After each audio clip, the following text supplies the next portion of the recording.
प्राचीन काल में एक राजा था जो बहुत ही धार्मिक और न्यायप्रिय था। वो प्रत्येक गुरुवार को बृहस्पति देव का व्रत रखता था, पीले वस्त्र पहनता, पीले फूलों से पूजा करता और गरीबों को दान दक्षिणा देता था। उसकी पत्नी भी सुंदर, बुद्धिमान और धर्मनिष्ठ थी, परंतु उसमें थोड़ी सांसारिक लिप्सा थी। वो सोचती कि हर गुरुवार को राजा उपवास करता है, पूजा पाठ करता है, किसी काम का नहीं रहता और धन दौलत को दान कर देता है। एक दिन उसने राजा से कहा, प्रभु, हर सप्ताह इतना दान कर देना बुद्धिमानी नहीं है, इससे हमारा खजाना खाली हो जाएगा। राजा ने उत्तर दिया, देवी, यह व्रत और दान ही हमारे जीवन को समृद्ध बनाए रखते हैं। ये बृहस्पति देव की कृपा है कि हमारे राज्य में सुख शांति है। पत्नी ने मन ही मन ठान लिया कि वो राजा को इस व्रत से विरत कर देगी। अगले गुरुवार को रानी ने जानबूझकर राजा की पीली धोती को छुपा दिया, पीले फूलों को फेंक दिया और रसोइयों को आदेश दिया कि आज के दिन कुछ भी पीले रंग का नहीं बनाना। राजा ने जब ये सब देखा तो बहुत दुखी हुआ। वो पूजा नहीं कर सका। धीरे धीरे ये सिलसिला चलता रहा।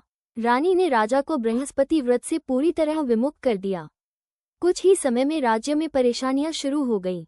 सुख शांति नष्ट होने लगी, खजाना खाली हो गया, बीमारी फैलने लगी और यहाँ तक कि संतान भी बीमार रहने लगी। राजा को ये सब देखकर बड़ा आश्चर्य हुआ।